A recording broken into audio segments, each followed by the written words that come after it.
हम लोग chapter number 5 पढ़ रहे थे, अनुपात व समानुपात। तो पहला वीडियो में हम लोग अनुपात के बारे में समझे थे, ठीक है।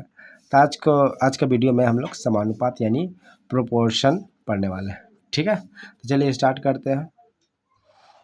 तो क्या आज देखेंगे? समानुपात देखेंगे।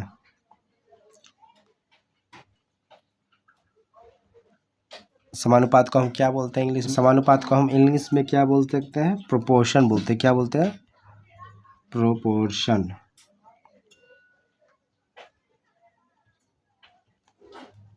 ठीक है। तो जो समानुपात जो कब बनता है, देखिए इसमें तकरीबन 4 वास्तविक संख्या होना जरूरी है, ठीक है। इसमें जो प्रथम 2 संख्या का जो अनुपात होता है और जो शेष जो संख्या बच गया है अनुपात, उसका परस्पर समान होना जरूरी है। उसी को हम लोग क्या बोलते हैं? समानुपात। यानी प्रथम 2 संख्याओं का जो अनुपात और शेष 2 संख्या का अनुपात का परस्पर समान होना जरूरी है, उसी को हम लोग क्या बोलते हैं? समानुपात। यानी इसमें 4 वास्तविक संख्या होना जरूरी है, ठीक है। यानी हम ले लेते हैं ए, बी, सी और डी। क्या है? वास्तविक संख्या है। क्या है? वास्तविक संख्या, ठीक है। तो हम क्या करेंगे? ए और बी का हम क्या किए? रेशियो निकाल दिए। ए बी का हम रेशियो निकाल दिए और सी और डी का हम रेशियो निकाल दिए। क्या कहा गया कि प्रथम 2 संख्या का अनुपात और जो शेष बच गया 2 संख्याओं का अनुपात का परस्पर क्या होता है? समानुपात होता है ना, यानी बराबर होता है। उसी को हम क्या बोलते हैं? देखिए समानुपात हम इस तरह लिखते हैं, यानी 4 जो बिंदी है ये समानुपात का साइन है, यानी इसी को हम क्या बोलते हैं? प्रोपोर्शन, ठीक है। यानी हम इसको लिखेंगे ए अनुपात बी समानुपात सी अनुपात डी। तो इसको हम लिखेंगे ए बटा बी, जो समानुपात है उसको हम लिखेंगे बराबर सी अनुपात डी को हम सी बटा डी। यानी 2 संख्या का जो अनुपात है बराबर है जो शेष बच गया 2 अनुपात का, ठीक है। जो संख्या का जो अनुपात ये होता है, इस तरह हम इसको लिखते हैं, ठीक है। तो इसमें देखिए इसमें 4 संख्या है, तो पहला लोग को हम क्या बोलते हैं? प्रथम बोलते हैं, प्रथम पद बोलते हैं। दूसरा का द्वितीय पद, तृतीय पद या चतुर्थ पद बोलते हैं, ठीक है। मैं इसमें जो ग्रुपिंग होता है, देखिए ए और जो डी होता है ये प्रांतीय पद हो गया। ए और डी जो है ये हो गया हमारा प्रांतीय पद, ठीक है। जो बीच वाला जो बच गया बी और सी, इसको हम बोलते हैं मध्य पद। बी और सी क्या हो जाएगा?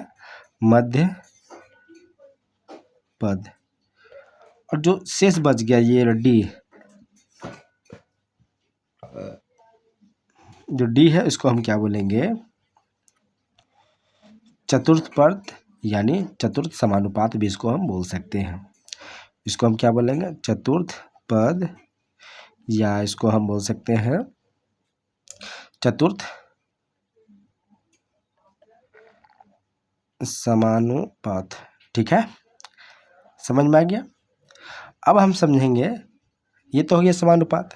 तो समानुपात में बहुत सारी चीज़ है, जिसमें मध्य समानुपात है, तृतीय समानुपातिक है, ठीक है। तो सबसे पहले हम समझेंगे मध्य समानुपात, ठीक है।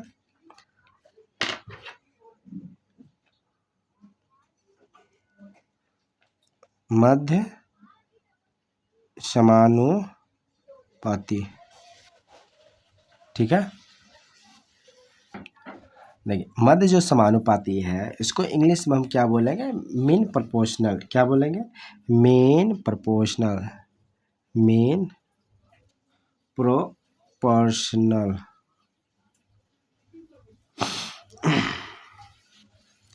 मीन प्रोपोर्शनल कहते हैं, ठीक है। तो मध्य समानुपाती समझने के लिए देखिए इसमें 2 संख्या ले लेते हैं, 2 वास्तविक संख्या ले लेते हैं जो कि प्रांतीय होगा। क्या होगा? प्रांतीय। जैसे देखिए ए और बी है, ठीक है। तो ए बी क्या हो जाएगा? ये एक प्रांतीय पद है, ठीक है। देखिए प्रांतीय पद किसको बोलता है? देखिए ए बी है ना, ए अनुपात बी समानुपात सी अनुपात डी। देखिए ए और डी क्या हो गया? प्रांतीय पद है ना। तो उसी तरह मध्य समानुपाती निकालने के लिए क्या करेंगे? 2 प्रोपोर्शन है, यानी 2 संख्या है ए और बी। तो हम क्या करेंगे? ये क्या हो गया? प्रांतीय पद है। तो देखिए ये हो गया प्रथम पद, ठीक है। उसके बाद द्वितीय पद क्या हो जाएगा? हमें एक्स मान लेते हैं, ठीक है। अब द्वितीय पद का ही जस्ट हूबहू एक्स ही रहेगा। तृतीय पद जो होगा एक्स का ही बराबर रहेगा, ठीक है। यानी ए क्या हो, ए एक्स, तृतीय पद भी एक्स, उसके बाद प्रांतीय पद बी है, ये हो जाएगा, ठीक है। क्योंकि मध्य समानुपाती मतलब क्या, जब मध्य मतलब बीच वाला, मध्य मतलब क्या है, बीच वाला जो है ना। तो बीच में कुछ है नहीं, तो इसलिए हम क्या मान लिए, एक्स मान लिए, ठीक है। क्या मान लिए, एक्स। तो मान लिए एक्स, यानी मध्य हमको निकालना, मध्य पद निकालना या बीच में, यहाँ दोनों जगह हम क्या लिखेंगे, एक्स एक्स लिखेंगे, ठीक है। क्योंकि हम मान ली है एक्स, इसलिए यहाँ पर भी एक्स होगा, यहाँ पर भी एक्स होगा। तो इसको हम क्या लिखेंगे, ए अनुपात एक्स, फिर समानुपात एक्स अनुपात बी, ठीक है। तो इसको हम लिखेंगे ए बटा एक्स अनुपात, समानुपात को हम बराबर करेंगे एक्स बटा बी, ठीक है। अब देखिए, अब क्या हो जाएगा, ये दोनों गुना हो जाएगा, ये दोनों गुना हो जाएगा, यानी ए गुना बी हो गया और एक्स गुना एक्स हो गया, ठीक है।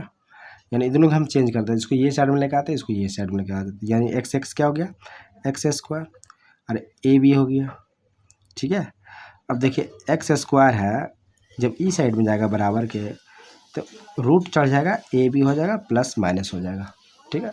यानी एक समय क्या हो गया, मध्य समानुपाती, यानी जो मध्य समानुपाती हो गया, मीन प्रोपोर्शनल जो हो गया, मध्य समानुपाती, तो क्या हो जाएगा, plus minus root A B. यानी यहाँ पर जो संख्या दे दिया है, मान लो 2 और 3, यानी यहाँ 9 और 4 दे देता, ठीक है, 9 और 4 दे देता, तो 9 चौक 36, यानी प्लस माइनस 6 आ जाता मध्य समानुपाती। तो ये होता है मध्य समानुपाती निकालने का तरीका, ठीक है, ठीक है। तो मध्य समानुपाती क्या हो जाएगा, plus minus root A B, यानी दो संख्या है, क्योंकि हम मध्य हमको निकालना है, क्या निकालना है, मध्य निकालना है। तो मध्य निकालने के लिए मध्य में हम एक्स डालें, क्योंकि मध्य ही निकालना, तो इस एक्स उसका वैल्यूम डालें, तो यहाँ पर भी एक्स हो जाएगा और यहाँ पर भी एक्स हो जाएगा। इसे देखिए हम यहाँ पर एक्स, यहाँ पर एक्स डालें, ठीक है। इसलिए मध्य समानुपाती इस तरह हम निकाल सकते हैं। अब समझते हैं तृतीय समानुपाती, यानी थर्ड प्रोपोर्शनल, ठीक है। क्या पढ़ेंगे आप, तृतीय ना, तृतीय समानुपातिक, ठीक है।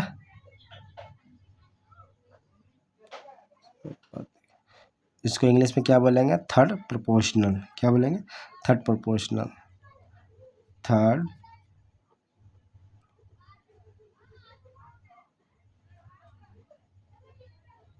ठीक है। अब इसको हम कैसे निकालते हैं, देखिए, तो इसमें देखिए दो संख्या इसमें भी ले लेते हैं, ए और बी ले लिए, ठीक है। तो थर्ड में क्या होता, थर्ड यानी देखिए यहाँ पर हो जाएगा, यहाँ थर्ड देखिए, या करके दिखाते डायरेक्ट, देखिए थर्ड यानी तीसरा वाला जो हो जाएगा, यानी ए हो गया और बी हो गया, ठीक है। दो संख्या, तो प्रथम संख्या द्वितीय संख्या के जस्ट बराबर ही होगा, यहाँ पर भी क्या हो जाएगा, बी। यानी देखिए दो संख्या हम दे दिए हैं ए बी, ठीक है। तो यानी यहाँ मध्य में है, तो दोनों बराबर हो जाता, मध्य क्या होगा, दोनों बराबर हो गया, ठीक है। तो यहाँ बी है, तो यहाँ बी हो जाएगा। मगर जो तीसरा संख्या है वो हमें पता नहीं है, तो हम क्या करेंगे, वहाँ एक्स लिख देंगे, ठीक है। अब क्या करेंगे, देखिए ये हो गया ए अनुपात बी समानुपात बी अनुपात एक्स, ठीक है। इसको हम लिखेंगे ए बटा बी बराबर बी बटा एक्स, ठीक है, ये हो गया।